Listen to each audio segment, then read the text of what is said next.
Hi. Hi. How are you? Hi, good. Hi. Welcome to What We Thought Would Happen. And we are lucky enough to have the brilliant and hilarious Maggie Maye with us. Yay! Yay. Guys. And we also know that we have one listener because Maggie said she heard the podcast and wanted to do it. So. Yes. Thank you for your review. Thank you for your You're review. a listener, yeah. Wait, what were you about to say, though? You had a good story about Okay. We were talking about having a live mic. And I remember I was in Boston. I was probably like 23 or 24 doing stand-up. It was like an outdoor crowd, and it was a hockey team, like the Huskies or something, and nobody wanted to do stand-up in front of them. And I had to do like 15 minutes, and I cut it short at 10 because they're just yelling and being gross. And so then I went backstage, and the host... I can't remember his name, but he said, "Do you think any of us wants to do more time because you went short? Nobody wants to be out there in front of those assholes right now." And he goes out. Yeah, they quieted up then.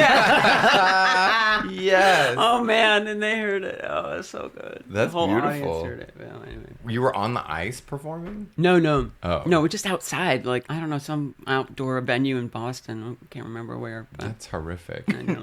Anyway, welcome, Maggie. Hey!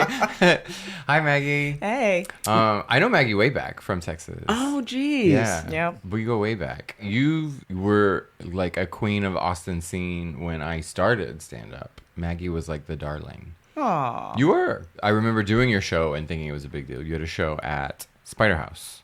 Was that the comedy talent review that I did? Yeah, because then you did a character at the end. I remember. Yeah, you acted as like it was maybe a teacher, like an older lady. They just let me do stuff. Yeah, but that was like my fourth time ever doing stand up. You were always so funny. Like everybody always knew that you were. I used to yell a lot. I think I used to scream. So a lot did on we all. stage, right? But wait, how do you, Laura? Our whole podcast is about me and Laura becoming friends. How have you guys met? We met at a club. I think it It was was the improv. Yeah, the Laura lab. House's show. Yeah, Yes. right. I love Laura House. Did I you did watch too. Austin Stories? Did you Yes. Yeah. Oh my gosh. Like as a kid, I watched that shit Yeah. and was like, had no clue you'd like be friends with Chip Hope later. Right. You know? Like I remember when it came out and just being from Texas and being like, oh my God, Texas is on MTV right now. Like Yeah. we're on the map. I've been to like it was Yeah. just so groundbreaking for a little Texas person to see. It did have that weird idea. I think that's why I watched because it had Yeah. some weird Texas identity to it. Have you been to Texas, Laura? I forget. Yeah, I did a documentary on a friend of mine, Randy Credico, who started a street movement to repeal the Rockefeller drug laws. And so I was in Tulia, of all places. But I also have done stand-up in Austin, which was a blast. It was part of a comedy festival. Yeah. But, yeah. Austin's a great town Yeah. for stand-up. So wait, Maggie and I moved out to LA sort of at the same time. Yeah, I think within like a month of each other or something like that. Yeah. I want to talk to you about so much because I've never actually, like, I've hung out with you a bunch. We've done a zillion shows together, but I don't think we ever, like, talked about, like, comedy. And do you go on tour and stuff a lot, Maggie? Not so much these days. I think I'm going to slowly start getting back into it. Every time I'm like, I'll get back into touring. Like, there's another COVID spike that kind of scares me. Yeah, but, yeah. you know, There's one right now, yeah. right? Like a bunch of people caught it. Uh-huh. Oh, shit. From Yeah. New York or just out here? Here. Oh, Yeah. I great. know. So it's like, well, just stay off of social media. Yeah. That's what makes it scary because I'm like, oh, fuck, all my friends got it. Yeah. But we went on a tour together, a mini tour. Yeah. It was fun. She brought her dog, Yeah. her doggy Olive. I thought Olive was going to come today. She's with my boyfriend. Mm-hmm. Like, he has to go to Orange County to pick up his car, and then I'm going to go there for a show tonight. So he's like, I can take Olive with me. It's just going to Yeah. be easier for you. So Do you like LA? I do. Yeah. I really do. You sound surprised. Well, I like it now that you've got a boyfriend. The last time I talked to you, well, it was a few years ago. I think that you were sort of dating somebody. This is the same person? Probably not. No. Good. No. Yeah. Okay. Good. No, I leveled way up. My new guy, he's great. He's wonderful. He lives in Orange County, so it's nice to be able to get out of LA sometimes and just go see what Orange County people are up to. What are y'all doing? They've got great stores out there too. Oh, Because yeah. it's like their Targets have everything. Yeah. Right? And none of it's like locked up. Yeah. I love Targets in other cities where I'm like, wow, you let your customers touch stuff without Yeah. buzzing an assistant for help. Yeah. Like, let me get my ashwagandha gummies for fuck's sake. Like, Yeah. you don't need to be old enough to buy that shit. Right, yeah. I ask that because it's like, I am surprised that I like LA so much. Yeah, I mean, I feel like when I moved here, I had like a good tempered expectation of like, I live here now. I'm not going to step off the plane and like have someone be like, you are the one we've been, like, I did not have that expectation. I was just like, okay, this is just going to be a lot more work and I'm going to have to like start everything back over again, and like it's just going to be a lot more work in a different state, and that's been true. So I was like, yeah, I was right.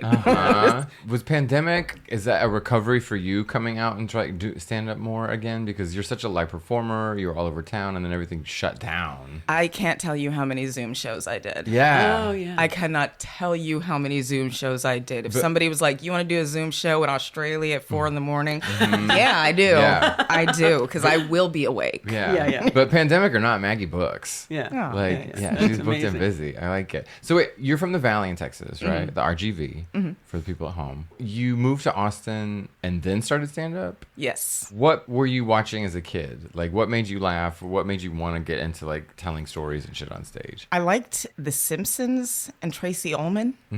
I loved that when I was a kid. I loved Gary Shandling. I loved Whoopi Goldberg. I was also watching, like, Jem and She-Ra, Princess of Power, and all of that. Oh my God, have you seen those? Someone has overdubbed Jem and redubbed her Jizz, and she's this deep-throated talking like this, and it's... She's like, oh my God, I just shit my pants. And it's like, but they do the Jem song still, but like, it's Jizz. Oh, man. It better be funny or someone's getting a stern letter. It is Yeah. funny. I don't like it You one know- bit. Not one fucking bit. Laura's against it. It's I don't like it. I don't know what you're talking about, but I don't like it. It's fun. I'll draw you a picture. Okay. It's funny. Have you ever met Tracy Ullman? No. But no. you knew Gary It's weird. I almost feel like I have. Yeah, I did. I met Gary Shandling. Yeah. Yeah. At Roseanne's wedding, believe it or not. Wait, what? Yeah. Yeah. Which the Tom Arnold wedding? Nope, The nope. bodyguard wedding. The bodyguard wedding. Yeah, and that was in Lake Tahoe, and that was really fun. And that's when I met Gary Shandling. He was there. Yeah. Yeah. Well, stop Everybody, everything. no, it was really fun. And Sandra Bernhardt, everybody was kind of gambling because there was a casino there then. Okay, wait. Tell me everything. Were you a part of the wedding or a guest? No, I was a guest. Okay, because you were writing on that season, right? Yeah, yeah, and Lois Bromfield, David Feldman, a lot of comics went. Was and it was fun. She was pregnant, right? I think so, yeah. That's so crazy. Yeah. And because she was still super famous. Was it like helicopters buzzing overhead kind of? Well, it didn't seem like it. I think they kind of handled it well. I mean, there were other people just in the casino, but it wasn't like they're swarming. Maybe they rented it out, the whole thing. I don't know. I would have loved to sit next to Gary Shandling at a wedding. That sounds fun. Well, we just played pool together, a Oh. bunch of us.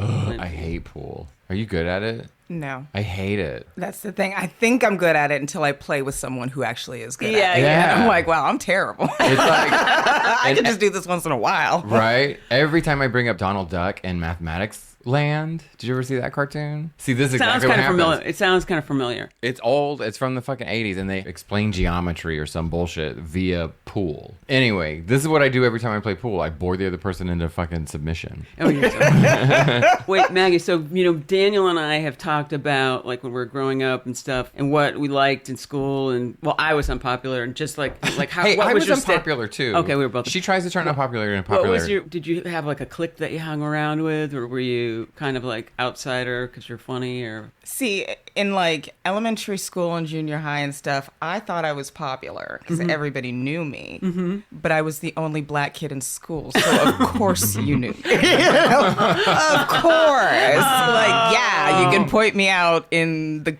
the class photo, of course. Okay. I was like in junior high and elementary, I was also a cheerleader, but I was a cheerleader the other cheerleaders didn't really hang out with because I was also weird. Okay, yeah.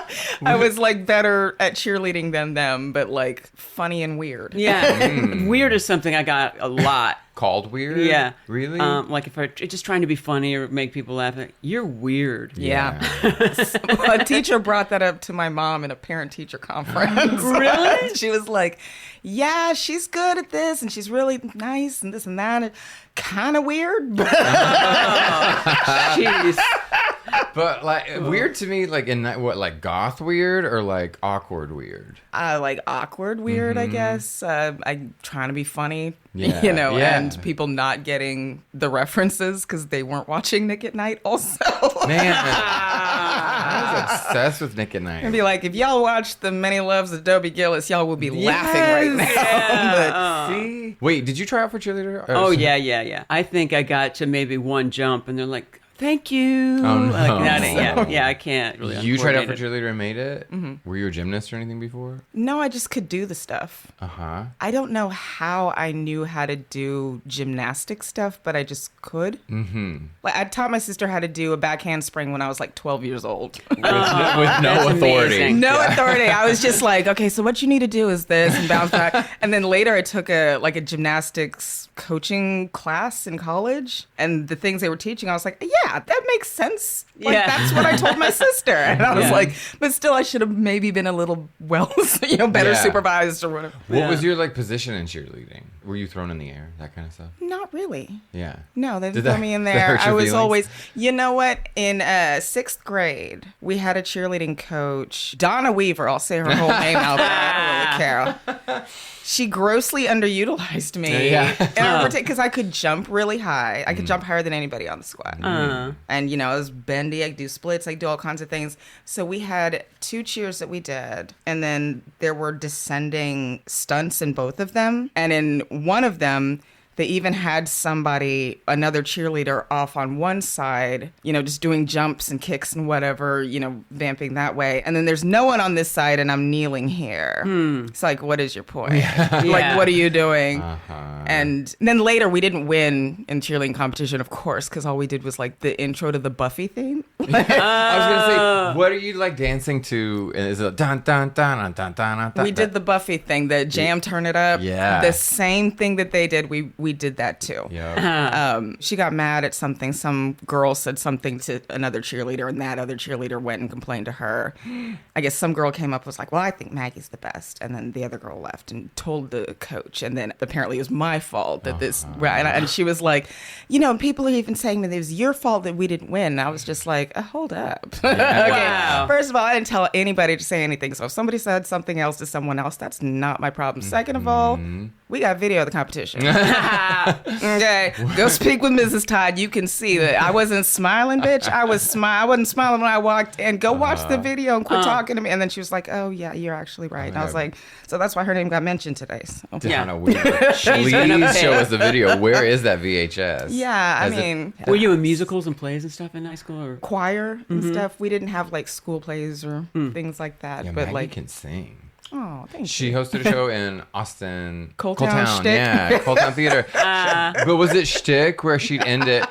At the beginning of the show, she'd give the audience like 3 options of songs to vote on, I think, because she'd do Maggie. And then at the end of the show, she'd find out which song it was and then just sing it live, right? I do a karaoke of something. Like audience suggestion. But then Yeah. she'd tear the roof off the joint. that's Like Maggie would great. really, she would nail it. That would be the other thing. You'd be like, oh my God, like she did it. Or they like climbing on chairs and stuff and like making them crowd surf me and stuff. Which, Yeah. they just let me do whatever. I love People that. did not. There should be a place like that now.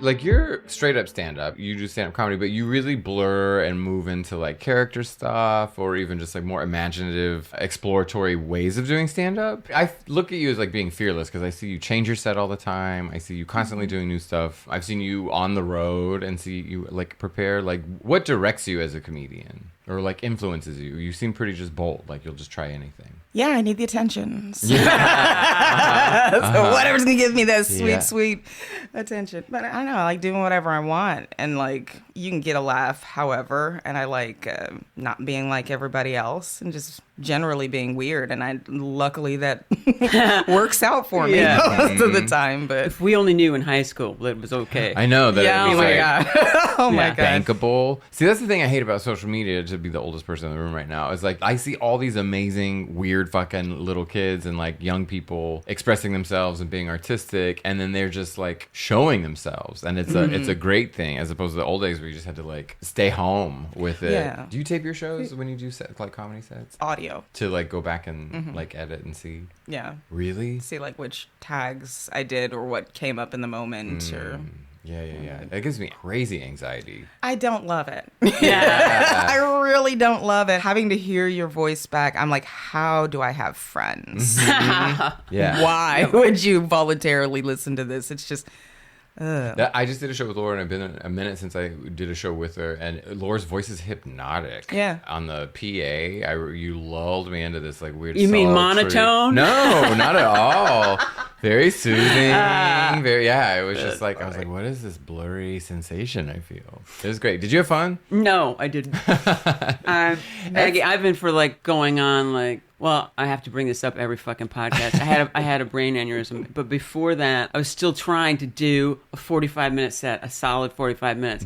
And either I can't remember it or the old shit I don't want to do anymore. So then it's like every time it gets shorter and shorter, the harder I try to get it longer. Here's what we do. We're going to assign you up for an 80-minute show. And then by God, Can I take a nap in the middle? But you'll get to 40 if the goal is 80. Do you know what I mean? Yeah, you're right. You'll project You're right. yourself that way. Yeah. It's Oh. hard. Well, because we were talking about the mental space. If there's not a clock, or if you're someone who has like a well-regulated set, somewhere after 20 minutes, mentally, it's like no man's land, right? You're like, have I been here 100 years, or am I under time? Like, it's the worst feeling. For as long as I've done this, my sense of time is still shit. I have no idea. I'll be like, wait, that's the light? I have like 9 more jokes in this 15-minute set. What are you talking about? This is done. I used to have it down. When Dustin Spelek would do like our FPIA tapes, every single time at the end, you have 6 minutes to do whatever your best fucking thing is. Every single time at the end of my set, I go, thanks everybody, I'm Daniel Webb. At the end of the clock, it's 5:59. I'm like, motherfucker. No. And now I'm just like, I don't know. It's like my brain has been erased. Did COVID erase your brain? It did me. Or is that just getting older during COVID? I feel like... Because we're age approximate. Yeah. COVID maybe reset my brain. I know your sleep schedule is an important thing. And in COVID, I just was like, I can go to sleep whenever, right? If I'm tired and I lay down, put a blanket on, I'm asleep. Yeah. You know? So I just would go to sleep whenever I wanted to and then wake up whenever I wanted to. And when I was awake, I would just do stuff and then go. So I just never knew what time it was. Oh, yeah. And just lived my life that way. And it was fun because when you have streaming, you never, which is like, if you think about it, like that's how you drive someone insane in prison is you close all the windows, not let them know what time it is or where. And I just didn't like, I was like, this is badass. I don't know when it is right now. And I'm just awake. This is cool. Do you want to go outside? All of we go outside. And I'd be like, oh, it's day. Like, it just, so, I mean, that couldn't have been healthy and couldn't have been good. Yeah. You know? I was very isolated too, and it didn't feel as bad at the time, but it's like later coming out of it, you're like, oh, I think that really did a number on me. Yeah. Like as far as just like my social skills and like getting back, like used to being in crowds. Yeah. All that shit. I feel like I've been pretty lucky. I've always like kind of worked at night, either like doing stand up or like doing punch up on shows that starts at 5 p.m. But yeah, I still have friends who'll call at 10. Are you still asleep? Yes. How long have you known me? Of course I'm still asleep. I'm going to be asleep until probably 11 or noon. And you know, I miss that being like a teenager who slept till noon, and it felt great. There wasn't like, oh, I've wasted my life or anything like that. Yeah. I miss also staying up late at night. I love getting emails from Laura because they're always after midnight. Yeah, I'm up all night long. What was the TikTok you sent me about the long-armed dance that dude was doing? Oh. Because we have long arms. It's called your ape index Da Vinci's Vitruvian Man. Your height should be the same as your wingspan from tip of your fingers, and mine is the same. It's Michael Phelps. I like to brag about that because my wingspan is 3 inches longer than my height. Is yours? I'm 5'9". My wingspan is longer than my height by a lot. Like my doctor called in the nurse to come see me. Oh my God. They thought I had Marfan syndrome because of that. I do not, but they were like, there is no way this is not affecting your... Wait, what is the syndrome they thought you had? Marfan syndrome. What is that? It's like a heart connective tissue or something to that effect, or the hands heart, long. It makes your something. arms long. But like one of the signs is like really long, lanky arms and like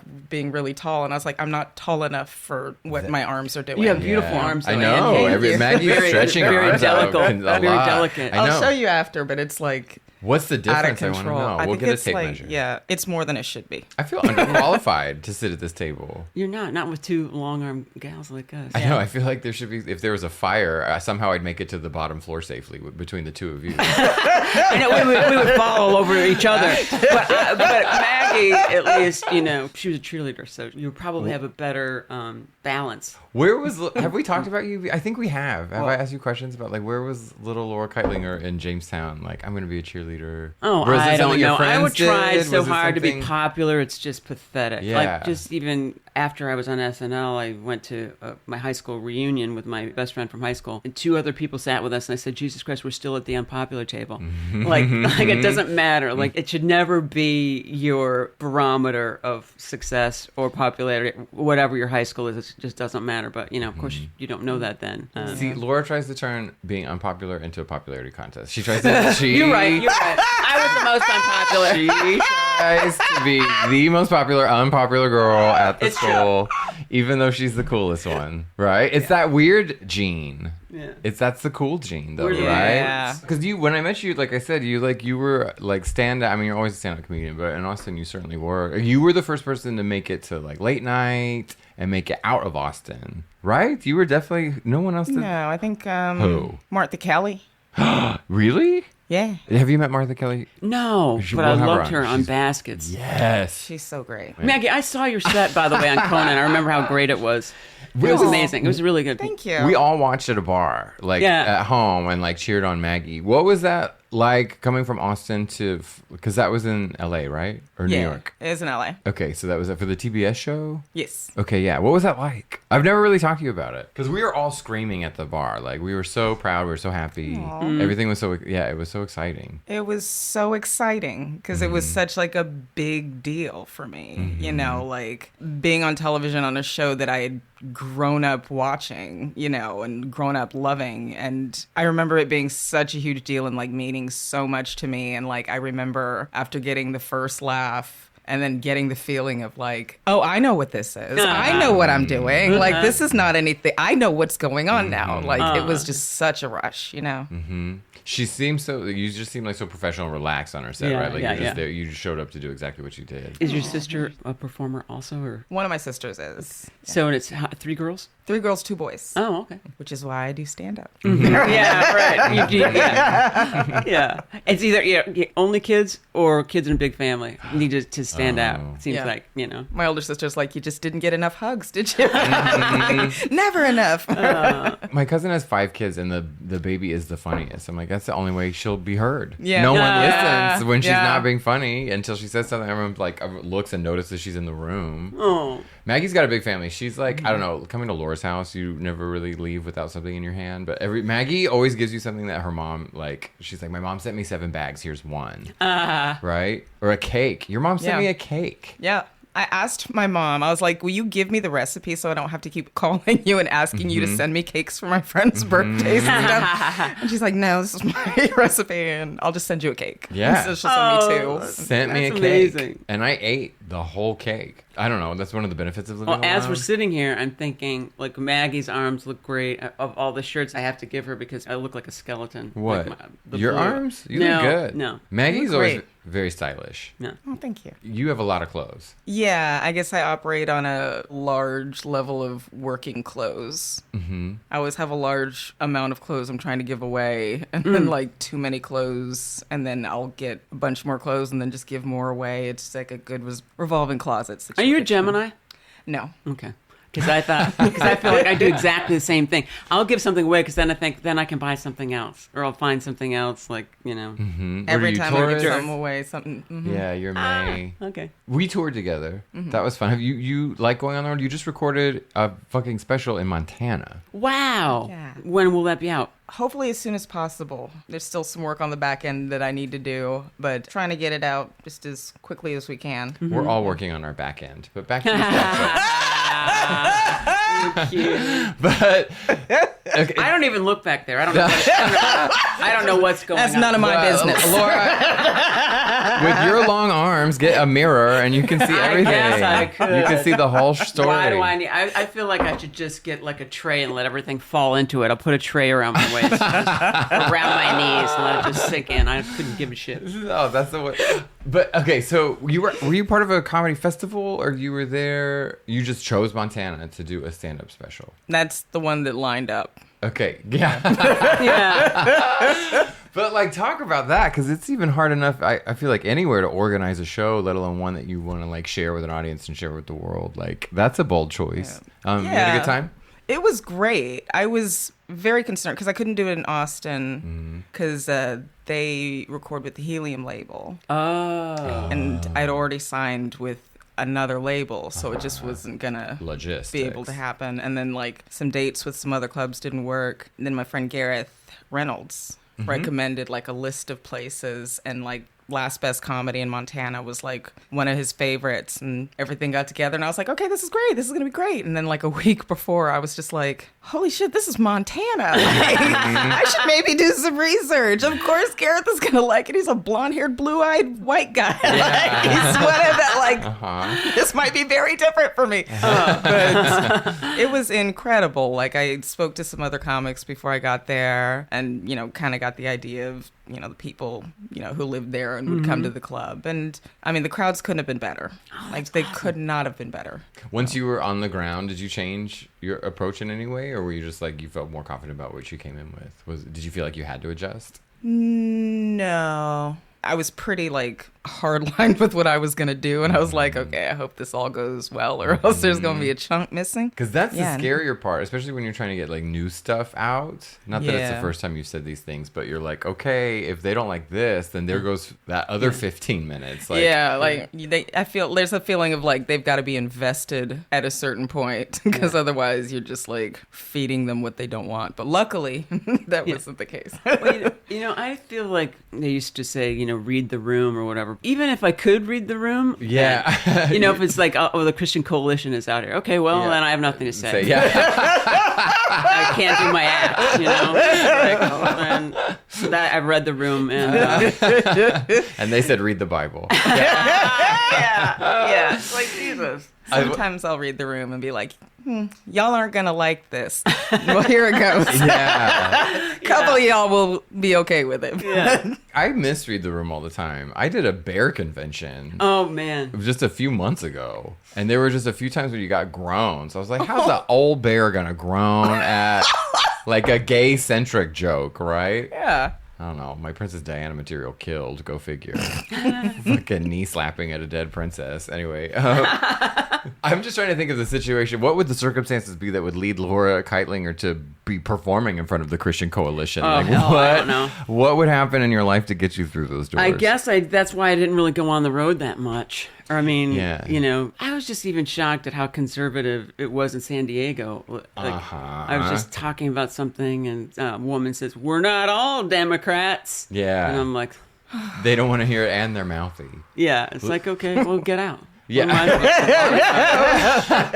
Like, San Diego is not like the rest of the country, but it is. It's like, it's a bit of a freak show. You tour and you perform all over. Do you like going on the road? I like it okay. I like doing stand-up. I don't like the things involved with travel. Like, if I could just be there. That'd be tight. And then sleep in my bed. That would be the best. But like, going to airports or driving, or that part sucks. I don't understand people who don't immediately when they're done performing. I don't understand people who don't want to immediately run to bed. Who are these people who stay out after? You know what I mean? The people who can't sleep, like me. No, but that squashes the anxiety. Just run and hide. Oh, I do that. I do that before. I do that the whole day before. I usually sleep the whole day before, or walk around and try and think of my set. Boyfriends had friends in from out of town this weekend, and I had 3 shows, and they couldn't get it around 2 p.m. I'd be like, well, I have to go. They'd be like, go do what? I was like, well, fucking nothing. I have to go stare at a wall for 7.5 hours. Gotta go be myself. By myself. By myself. Daniel wants to wear a cape. Maggie and I are going to start our own clothing line for women with long arms. Maggie just flexed her arms up against the door frame to measure the length of her arms. And they went through the ceiling. Went straight through the ceiling. I've never seen anything Laura's like calling it. a carpenter right now. I am sorry about that. No, I'm glad. But gold fell through the roof. Oh my God, I worked at a restaurant. These people owned it, and they were notorious. This is in the 80s, but they told me the story. They did a bunch of blow all the time. They would party with like rock stars because there'd be like people coming through.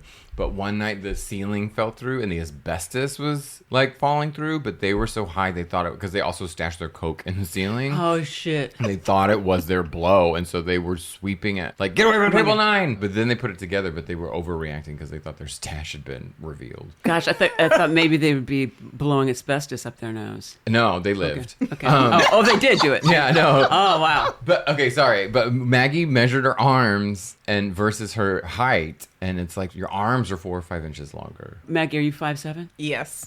What does that mean? Are you 5'7"? No, I'm 5'9", and my arms are 6 feet. What? What? So the ape index, I don't know if it's ape factor or ape index, but it's 3 inches, whatever the difference is. Don't argue with a man about the difference in 3 inches. I can measure it. Okay. That's great. Okay, so wait, but you were saying you want to start a clothing line? Yeah, I think we should. Yeah. What? I feel like there are other women who would like to have a sweater that they can hold in their palm instead of that goes above your wrist. Yeah. You know? Can we call it up in arms? Oh my God, I love it.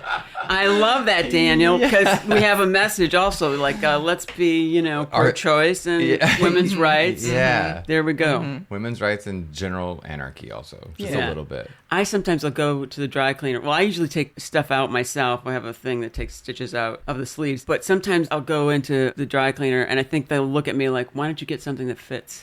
Like I've had stuff taken Like out it's so your many times, or because I'll get a large so it fits there, but then it doesn't fit anywhere else, and that kind of crap. So I've been laughed out of men's department stores trying to find pants that are my length versus the waist. Like, do you know how many fucking old queens at Banana Republic have been like, oh no, girl.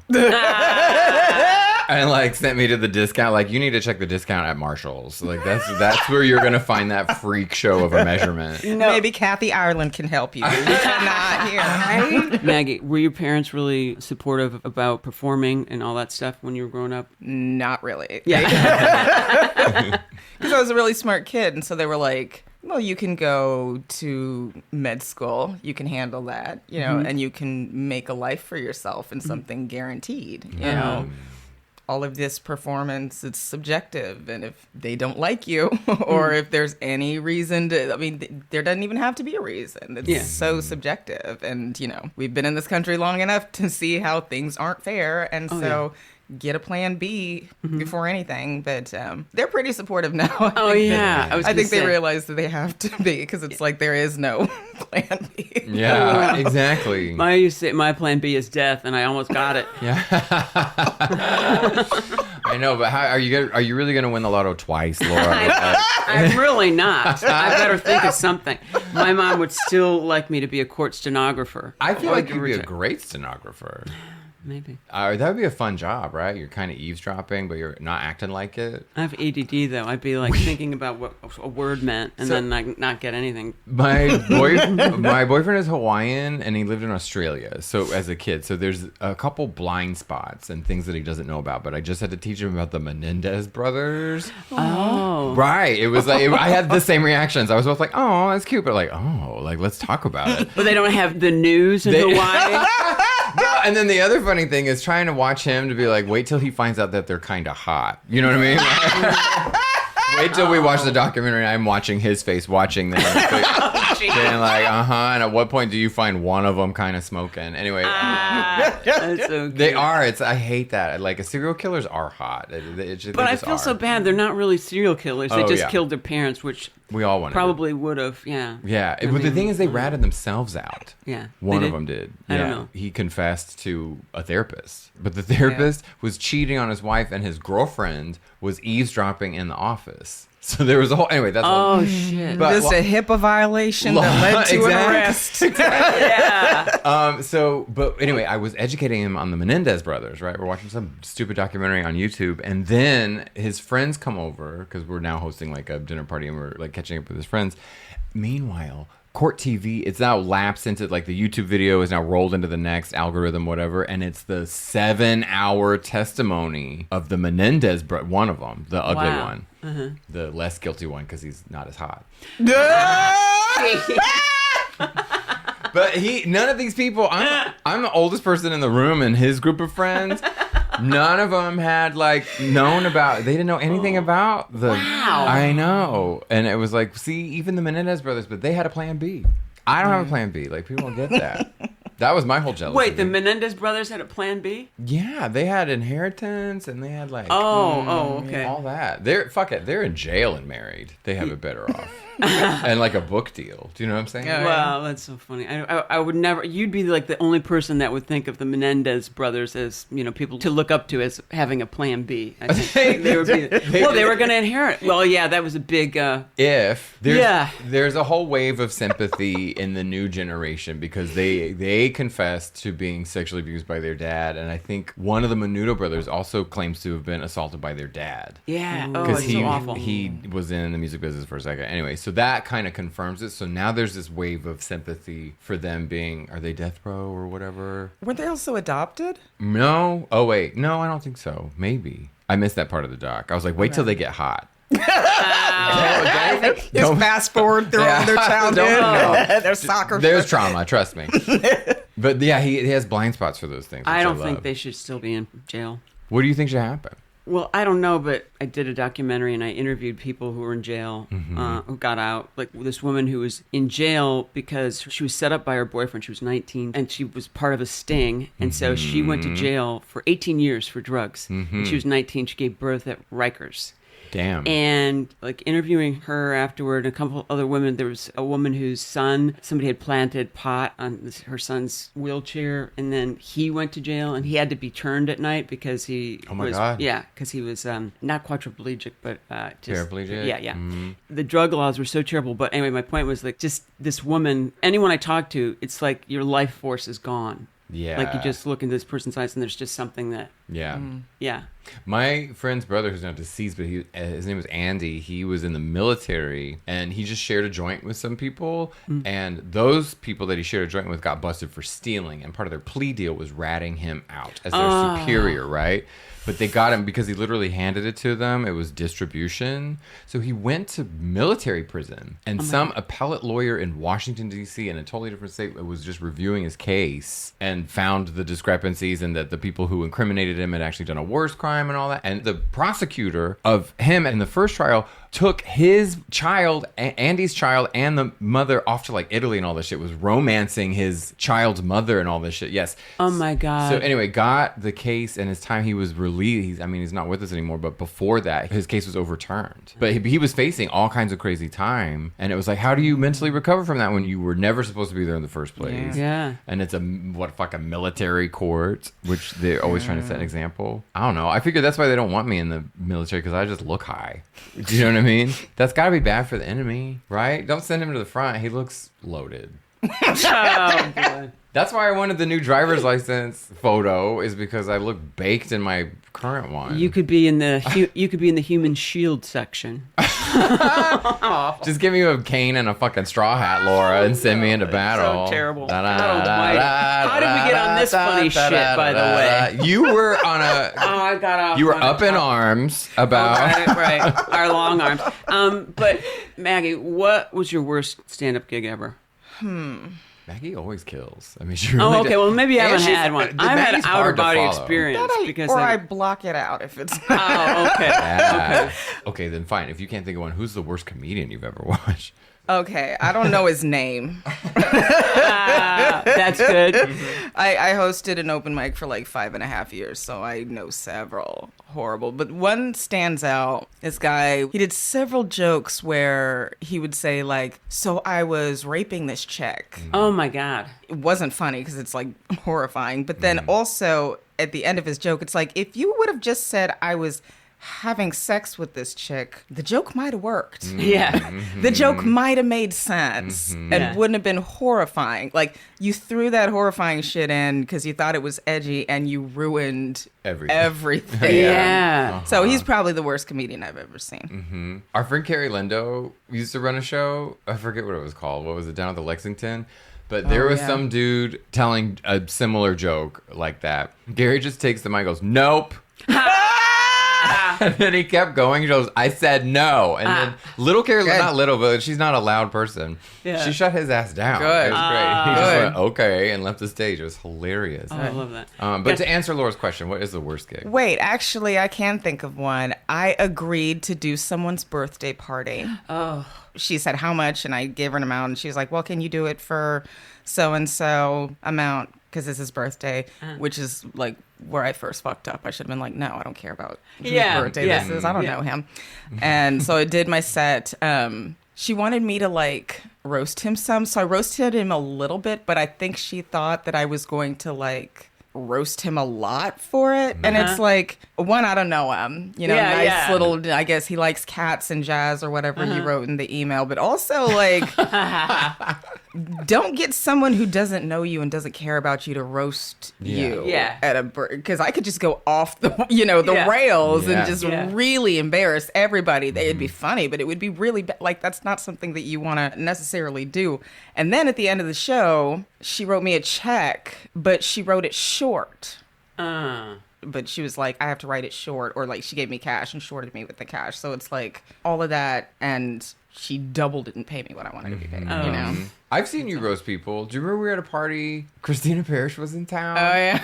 And there was this asinine dude. They got into it. He said one thing to Christina, and Maggie swooped in he and was just... trying to put her down. He was like, oh, well, I work at this, and I wrote this movie with so-and-so, and... You know, Christina, she writes movies. She gets, stuff. She does a great job. She's hilarious. And she said something, and he was trying to, like, diminish her and whatnot. And I was just like, hold up, Kyle. Like, you don't talk to her. You don't know who she is. And I don't know who you are. Like, who the hell cares what you think you wrote? And, you know, let me go to IMDb right now and see if that really checks out. Yeah. I left the room and went and fucking long-winded talked to someone on a balcony and had a drink and 2 drinks and came back in to get another drink, and Maggie was still going at this guy. Nobody had moved. Everyone was still holding their position at the kitchen counter. And I remember looking at Christina, I think, being like, are y'all okay? She's like, we're fine. And Maggie's just the litany. It was so fucking great. Oh, that's the best. That's what he gets. Roasting that guy. That's what he gets. It was beautiful. That was the same night we actually got, because I just passed the street like a couple months ago, where we were recounting the whole thing in the street. Do you remember? And someone from their house, it's like a fucking character from Beauty and the Beast, out the 2nd story window, like, keep it down. like the mom in the nightcap and the gown, like, y'all, enough. Enough. It's 4:30. And I think you were like, she is right.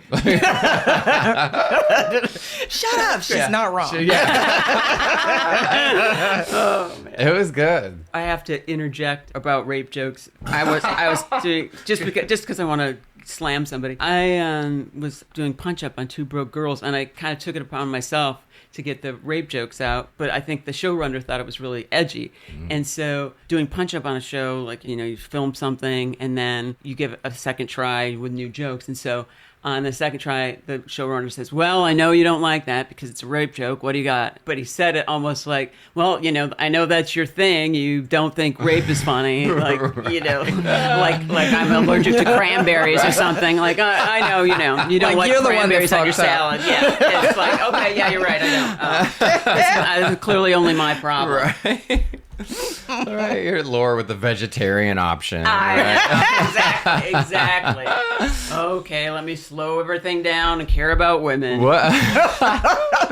on What a women's nightmare. show. Was that Jesus that Christ. was a network show, right? Yeah. Yeah. And- CBS, wasn't it? They're so, yeah, and they're still trying to slide that by. That's Wow. crazy. You would think that would be like squeaky clean, Yeah. right? In like your TV work, did they have to clean up your set or anything for Conan? Or you came in. Not really. You're clean. You're not really like a filthy comedian. Is that like a rule you try to, or do you have any rules when it comes to stand up? Like, is that a mindful thing of yours? Like if I want to like put something on television or like have it in a place where I can like have the most possible, serious plays or something. Yeah. That's something I'm going to be mindful of. But I guess in general, I just don't really skew that way. We did a show called Parfait, and I was very loosely writing, we were all writing stuff, but like it would just be like an idea, and it'd just like give it to Maggie, and Maggie would blow it up. Like it was really fun to do sketches with you because Hey. I think you're really natural in that environment. Oh, thank you. You came out here to pursue acting as well, or just whatever comedy brings Yeah, you? acting too. Just anything funny Yeah. or dramatic. I'll cry for money. Yeah. But you like to, you do sketch comedy as well. That's something that but you write that. Sometimes. Yeah. Do you audition for commercials and all that stuff? Mm-hmm. Okay. That's why I have makeup on right now. Is I had a self-tape that I had to do beforehand. Okay. Oh my God, did you get there's an email that they're like, self-tapes are here to stay. I was like, man, I fucking hate that. I want to yeah. humiliate myself in a room full of people, Yeah. not alone Yeah. on my phone. I want to walk out in front of all the people who haven't auditioned and have to have like a brave smile for that. Because when you just ate ass in there and you're like, and it's still not going to get it. My favorite is the one actor who says, break legs. Right? I want to strangle that person. Right? There's always one. Yeah. There's like the actor. They're really nice. Yeah. Malcolm, they're really nice. Yeah. Yeah. They were to me anyway. They give the next people a review of the atmosphere in the room. Yeah. Oh my God. See, I Have fun, miss everybody. That one. What's that? Have fun, everybody. Oh Any yeah. of Have it. fun. Any of Jesus. that. Although I Yeah. did say that I cut out of the show last night. I was at a club in Burbank. And I was like third on the list, and I flew out of there. Right, it was like as soon as I did my thing, I go, bye everybody, and one of the comedians goes, oh, You're kidding me. yes. Like I was like, am I supposed to stick around and watch? I have to go home and get in bed Yeah. immediately. I think I'm gonna start putting bedding in my truck so I can just do that. Maybe return to the venue or get high. Haven't we done that together? Yeah. Yeah. Tailgating? Well, yeah, exactly. You're Pre-party? acting so innocent about it. Have you ever done that? Yeah. We Yeah, did yeah. that. That was one of my favorite memories. Is we were singing karaoke with a group of friends, and at the same time, but I think Maggie leaned over and was like, "This party needs something." So we go to like CVS. We walk out. We go to CVS, and we bought a shit ton of candy. Yes. And then like sparkly grape juice and like Andre champagne. Oh. And we were gonna Cran grape juice. Cran grape juice, yes. And we were going to jack up the party inside. But when we came back with all this candy and toys and booze for people, as the group was karaokeing, that's what friends are for. So we got to walk in the room and we're like, that's what friends are for. Oh. That's my favorite. Shut up with the cran grape champies. Yes. Those are the best. That's also when I discovered that a really good group song is Mariah Carey, Oh Holy Night. It's not a Christmas song? No, it is. Oh. But it doesn't matter. It's so like Mariah Carey and like dramatic that it will like inspire. Do you karaoke? No. Can you sing? No. Have you ever tried? Yes. You don't like it. I know. I'm not gonna make you sing. I can sing if I'm kind of trying to do an impression. I can kind of a little bit. Okay. But other than that. You got real quiet on that. But that's because it's something I want to do. I wish I really could sing. I wish I could take lessons. You have such a velvety voice that all you would have to do is just talk. Oh, See, you know? I told you no, hypnotized. that's nice. I listened back to you reading your poetry. We need you to read the whole poem. Oh, that was so awful. Why- Did you write poetry in high school? We yeah. read our. Oh, okay. I still I have a notebook of like poetry that I wrote and like Oh, shit. I should've different said- I know. charity Rhythm. workouts. I still have it with me and I look through it sometimes like, wow, I really thought I was gonna.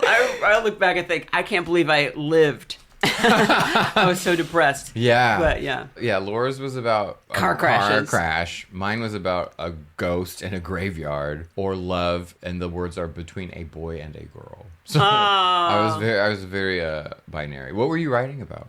Just random like existential stuff that I thought that I came up with myself. I was just like, oh my gosh, is this? And it's like you're talking about the categorical imperative. Like, read a book. Like, what are you talking about? But it's all just like, oh my gosh, you never know what's going on behind someone's eyes and this and that. Like, just a lot of like depressed and like thinking that I had come up with. She tried her best. Yeah. She needed the outlet. So. I wrote in secret. Mine was very secretive. And there was a hutch, right, with all the dishes in it that had like a skeleton key or like a key, I guess. But yeah, I would lock mine in there all dramatic. Wow. And I'd like wait where no one to look, and then I'd get my poetry out and write it. I was hoping some like prince would find it. You know what I mean? I'd like sleep with the key around my wrist and shit. Yeah. Well, like, yeah. Right. Did you want someone to find yours? Well, no, but my mom always did. No matter what, she would find it and read it. And I even put something in for there, like, you know, but I'd say, like, my mom is a Snoopy bitch. If she's looking at this, she'll know what I mean. Yeah. But you won a competition and they read it. Oh, well, right? that was in high school. That was a Spanish competition. Oh, no, you're right. I also, that was like an English. Wait, what the fuck? English class. What's the Spanish competition? Oh, yeah, I was in a Spanish class. We went to Fredonia State College for a competition, and I read a poem in Spanish. Oh. And I won. What? I won. Where's that poem? Laura? I remember what it's called. It was called Los Olivos. The olives? The olive trees. What was it about? Olive trees. Really? Branches. It's very Camus of you. Writing about olive trees. Were you fucking Algiers during the war? No, it was an olive tree. It was a poem that had already been written. I mean, I was just reading this famous Spanish poem. I mean, I didn't know what it was. I was just, I see. I had to memorize a Spanish poem. Not the Van Gogh painting. Have you read Camus, A Happy Death? No. He's just fucking in Algiers in the olive trees. Oh. He's like a Lord Kightlinger poem. Oh, I like that. I was going to say, we should all try to write a poem in Spanish for the next show. That's your challenge. Okay. We have to write about fucking olives. And Maggie, when you come back, we have to hear your high school poem. Oh, I'll bring the notebook. Okay. Well, here's something really... I remember having a friend or like a couple friends read one of the poems, and they were just like, why did this happen? Why is this? And I was like, no one knows. We read ours to each other. That was agony. It really was. Yours were good. No, I had huge anxiety in that moment. We should come back and do it again. Okay. Because I know I have more poems. You do too. Maggie, let's do a plug. Are you going out and performing anywhere soon? Okay, where can people find you? Also, what's your special called? Have you gone to all that and named it and everything? We haven't quite 100% landed on it. Something I'm just kind of honing in. Have you been to Montana? No. It's really pretty, but I would be terrified to do stand up there. I can't imagine. Oh shoot, I'm gonna be in San Diego next week. Yes. Uh-oh. Well, I'll take out me shitting on it.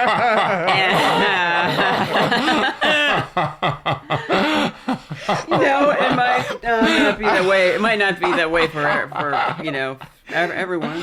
Everyone is... Just go in liking Trump, Maggie. That's it. Yeah. Go in hardcore. First and foremost, Trump is being set up. Yeah. And then a 12-minute applause break. Yes.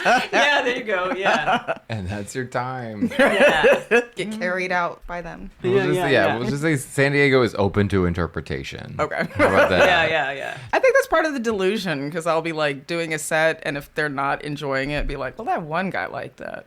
I mean, I do a set now that says faggot all the time, and it's born out of this last time I went in San Diego, and I followed some fucking old MAGA dude, and I'm only saying that because he's older than me, but he was like, that was his whole shtick, was I'm the woke's worst nightmare. He goes, I say, he says, like, I say faggot, and everybody laughed, and then he was like, I say the N-word, but just to friends and family, but he abbreviated the N-word. I was like, have some fucking balls, you piece of shit. But I had to go back, and balance out his fucking rhetoric and be like, I was trying to get an audience on my side who had laughed at the opener, who did about 10 minutes on like autism. Oh gosh. Without being autistic. I don't know. Have fun in San Diego, Maggie. Have a great faggot time. I mean, fucking time. Yeah. Thanks for coming. Thank you for having me. having me. This is so much fun. And actually, what club? Oh, yeah, was where are it you in? gonna be? I don't think it's at a club. It's called the Bad Bad Show. I don't have a location for it. I think it's a secret location. Oh, okay. Yeah, I'm doing a couple of those secret shows next week where they don't really tell you where it's gonna be. You just got to show up to somewhere. Yeah, it sounds suspicious, but at the end of it, there's a paycheck. Yeah. Yeah. Right? I did one in San Diego at a gym, actually. Man, they're always at a gym. Nothing makes me feel more COVID-y than a bunch of people getting sweaty and laughing in a gym. I'm like, well, this is so bacterial. The whole thing. Yeah. Right? But they're great audiences. Yeah. Yeah. It was Oh, well, so that'll be fun. I performed at a surfing store in like Huntington Beach or some shit. I was like, wow, this crowd is lit. Like, I don't know when I'm ever going to be back at this surfing store again, but it was a bomb-ass club. Yeah. Okay, well, Maggie, it was so good to see you. Yeah, we'll find you on the you road. too. Yay. Yay. Love you, Maggie. Me too. Thank you. Bye.